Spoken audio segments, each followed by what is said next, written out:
hace mucho tiempo que yo he manifestado el error de que un polaco que ha heredado todos los prejuicios y las realidades, pero sobre todo el que continúan los prejuicios del ser vecino de Rusia, de cuando era la Unión Soviética, pues para este hombre no ha cambiado nada. Él continúa siendo Putin, pues como si fuera no Khrushchev, porque Khrushchev todavía pues fue el que le cedía a Ucrania armas nucleares y Crimea. Pues no, este Donald Tusk tiene una verdadera obsesión antirrusa, anti-Putin.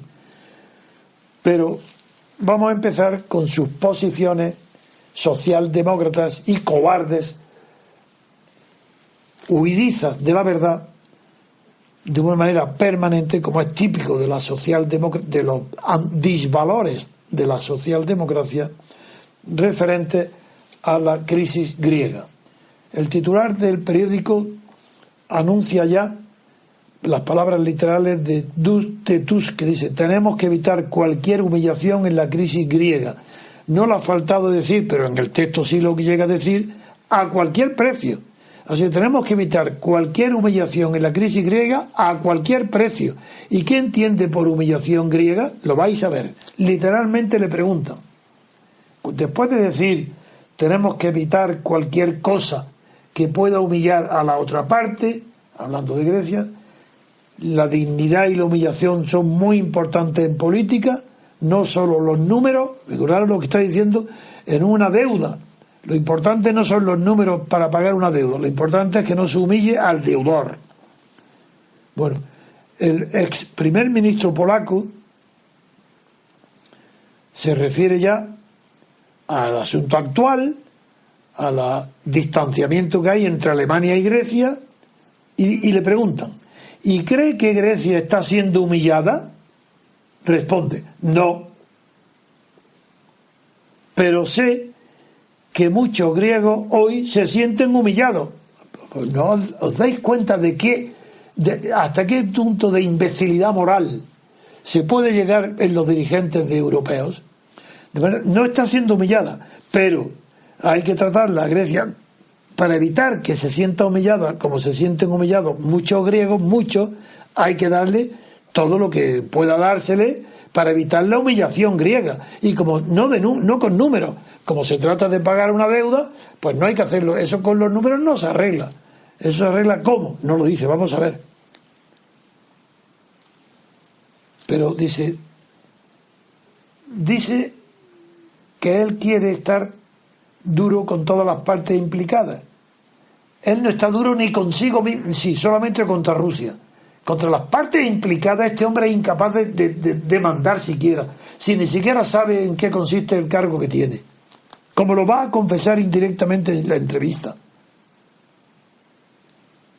Que se siente, confiesa él sentirse, dice este hombre, confiesa que está irritado de vez en cuando con ciertos comentarios griegos. Le irritan de vez en cuando.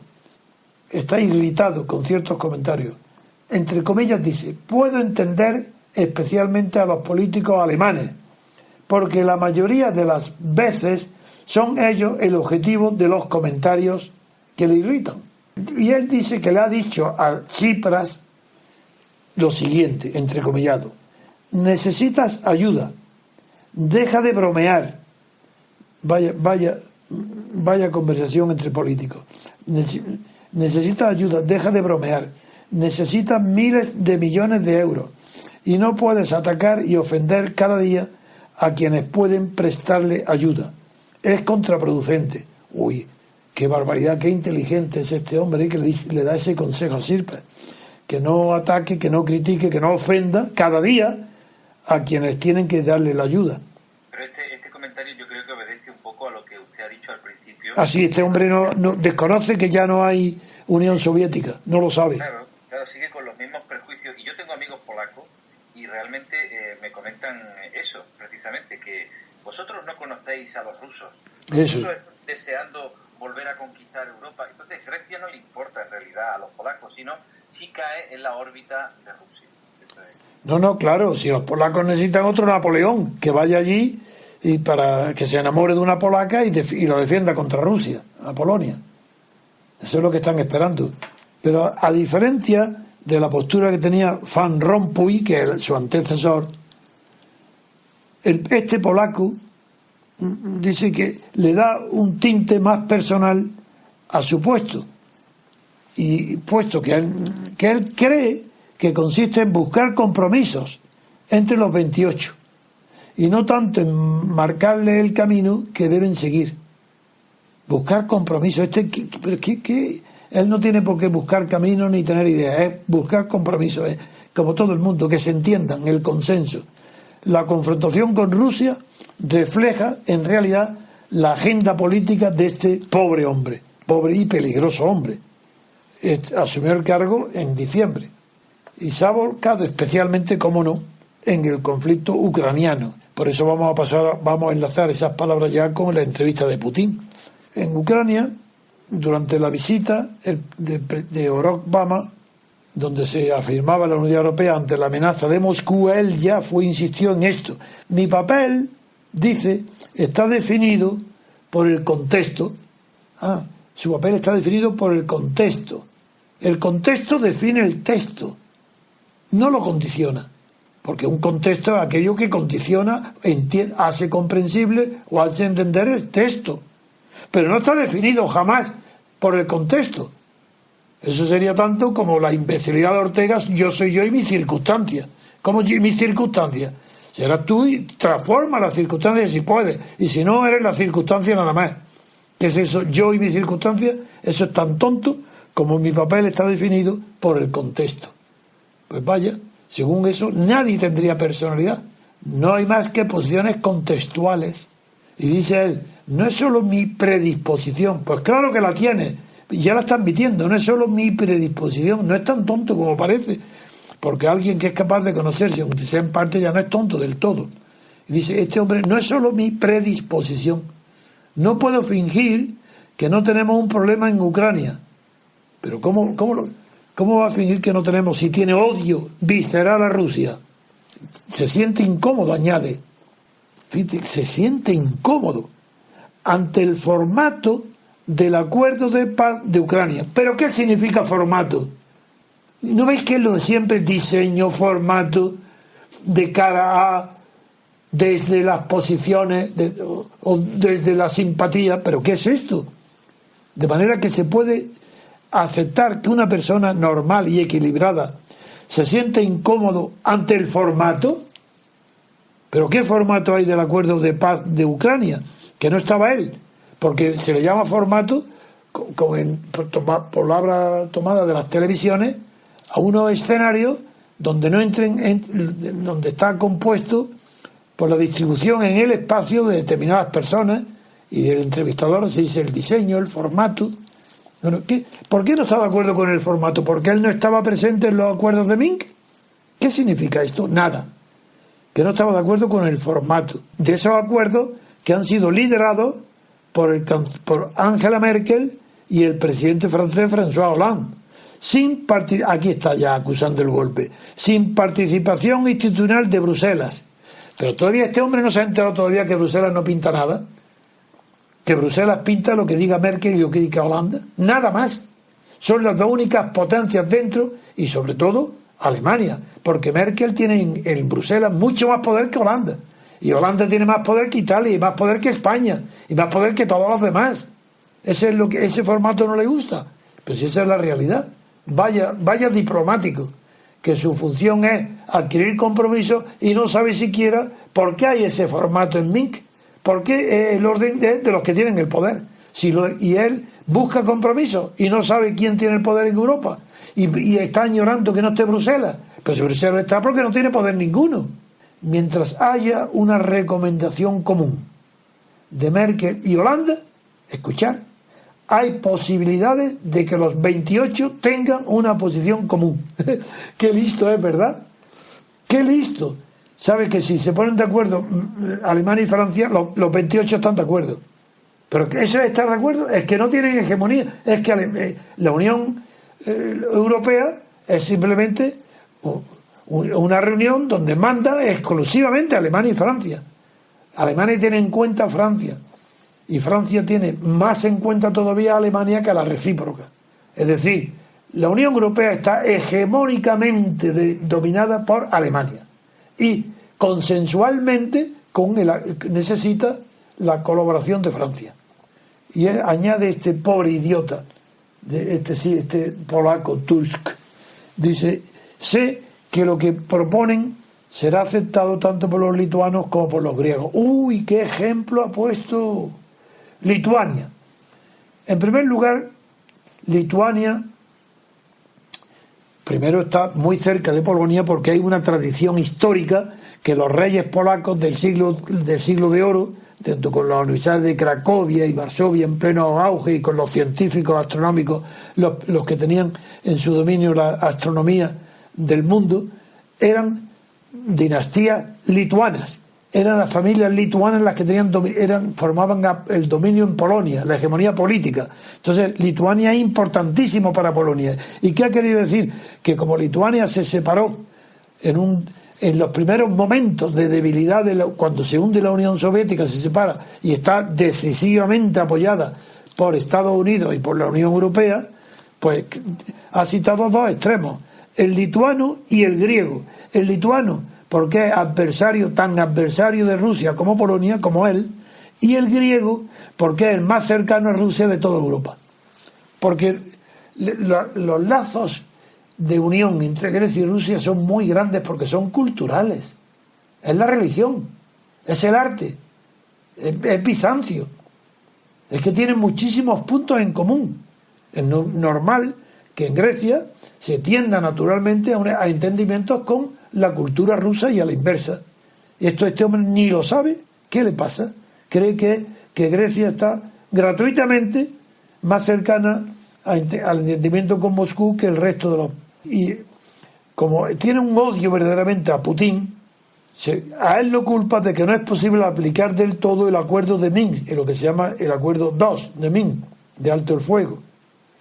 Que eso no se puede acordar sin que haya una presión permanente sobre Rusia. Y dice: no puedo aceptar el argumento de que tenemos que creer en la buena voluntad de Rusia. Ya está sacando la pata y la oreja. Cuando oigo que tenemos que creer en la buena voluntad de Putin o de los separatistas de Ucrania, sé que eso es ingenuidad e hipocresía. Eso es ingenuidad e hipocresía. ¿Y qué es lo contrario de la ingenuidad? Saber, como él sabe, que el Madián no fue un golpe de Estado, pero sí fue un golpe de Estado contra el gobierno corrupto pero legítimo de Ucrania. Hubo 100 asesinatos desde las azoteas promovidos contra el gobierno legítimo y corrupto de Ucrania. Este hombre está diciendo locuras, barbaridades del odio que tiene por Rusia, y este hombre está al frente del Consejo Europeo. ¿Qué conflicto hay por el control de Ucrania? Pero ¿por qué no lee lo que siempre hablo yo, ya ahora? Claro, yo no puedo hablar de mí, a mí no me escucha nadie, yo no soy nadie en la esfera internacional, pero la Cámara de los Lores sí, y la Cámara de los Lores ha repetido al pie de la letra lo que vengo defendiendo durante más de un año, que Crimea es rusa, y que ha hecho muy bien Rusia incorporando a Crimea. Eso lo dice literalmente la Cámara de los Lores. Ha dicho además que Ucrania es zona de influencia rusa y que es una imprudencia de Bruselas haber metido allí, haber interferido, haberse metido dentro de un problema que no era suyo. Y dice que ha confundido un tema comercial con un tema político, atacando a Bruselas. Pues este hombre ni se lee ni se entera de lo que ha dicho la Cámara de los Lores. ¿Y por qué? ¿Por qué son más inteligentes o más decididos? Primero, porque no dependen del voto popular. Además son personas mayores, que estudiaron historia y geografía, y saben que Crimea era Rusia. En cambio, estos diputados de ahora, estos ni lo saben. Este hombre ha llegado a decir que la capacidad de presionar al Kremlin es la clave del pacto de Minsk. Como si hay un pacto de Minsk, no puede haber claves de presión, porque no sería pacto, sería imposición de Minsk. Pero es que no se da cuenta de lo elemental. No tanto los detalles concretos, dice, de cómo entregar la artillería pesada o descentralizar el este del país. Dice que no se pueden cumplir los acuerdos de Minsk sin sanciones. Sin sanciones. Sin la política de sanciones.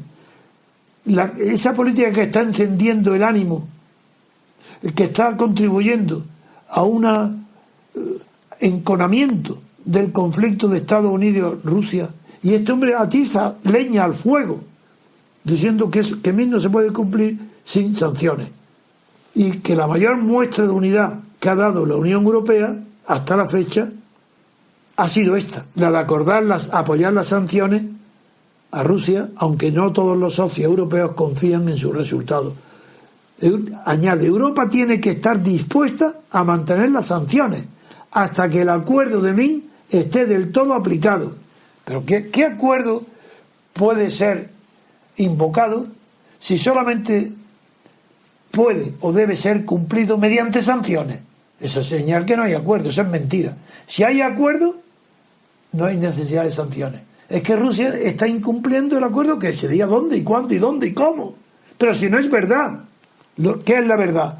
La verdad es lo que ha dicho la Cámara de los Lores. Y Obama ha sido engañado en toda la política, fracaso de la política internacional tan espantoso de Obama. El principal es que ha apoyado a Alemania, a Bruselas, en su injerencia en una zona de influencia rusa que era Ucrania. ¿Por qué se ha metido Bruselas ahí, en ese avispero? Ha provocado a Putin, y ahora ¿qué pasa? ¿Quiere ponerle sanciones? ¿Por qué razón? ¿Porque no respeta los acuerdos de Minsk?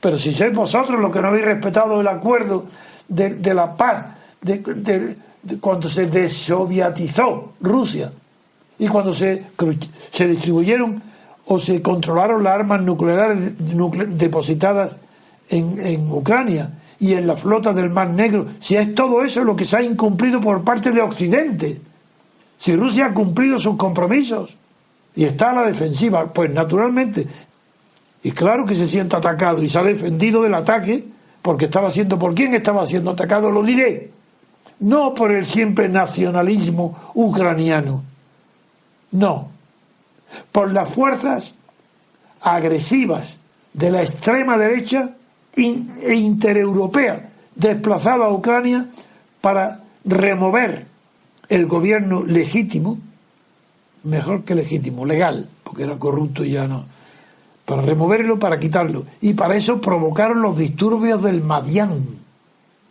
y esos disturbios del Maidan financiados con dinero de Estados Unidos. Hoy parece ser que Putin está rectificando, y en la medida en que los informes que yo tengo procedían en parte de las fuentes rusas y en parte de fuentes inglesas del Reino Unido, también rectifico si esto es cierto. Pero Putin está rectificando, porque hoy está insistiendo mucho más que en Alemania y en Merkel, está insistiendo en la responsabilidad de los grupos del Partido Republicano que han financiado el Maidan en Ucrania, más que los alemanes. Pero como yo no sé si esto lo está diciendo por una política de apaciguamiento, porque tampoco creéis que yo me fío de Putin, pues no lo sé si lo que es verdad. Lo que es verdad es que ha habido una inundación de informaciones sobre el apoyo de la oligarquía alemana que se apoderaban de las tierras negras de Ucrania, del partido de Suecia que actuaba en Ucrania, el partido que había enrolado a la militancia nazi de Europa, de Suecia por supuesto, pero de otros países, partidos, que es por lo que a mí me preguntaron desde Moscú, porque hasta ahí llegó la fama de que yo tenía conocimientos más profundos y más sinceros de los habituales en la prensa occidental, y me llamaron de Moscú, de la televisión de Moscú, para preguntarme por el partido de Suecia. Yo dije de eso yo no sabía nada, que se lo preguntaran a un periodista in situ, no a mí. Ahora estamos con el desconocimiento, el cinismo también de este hombre, de Donald Tusk, que ni sabe cuál es su misión y que culpa de todos los males europeos y del mundo a Rusia. Dice este hombre que si la Unión Europea no sigue con las sanciones, será un momento crítico con Estados Unidos. Pero crítico con Estados Unidos, ¿qué significa? Si es que todo lo que dice son barbaridades e imprudencias. para bajar, no hay que bajar la guardia con Rusia.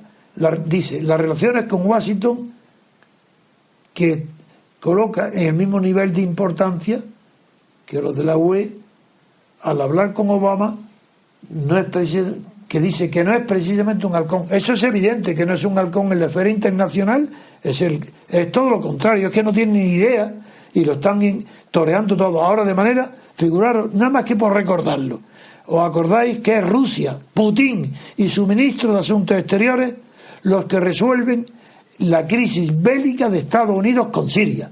Estados Unidos amenazó en 24 horas el bombardeo con la armada situada en el Mediterráneo, bombardear Siria. ¿Quién lo evita? Putin y su ministro de Asuntos Exteriores. Lo evita porque sorprenden una frase descuidada de Kerry, donde le pregunta el ministro de Asuntos Exteriores, lo recuerdo porque la gente no tiene memoria, le pregunta, bueno, si estáis decididos a bombardear, pase lo que pase y en todas circunstancias, mañana vaya a bombardear a Siria, Damasco, entonces no hay ninguna otra manera.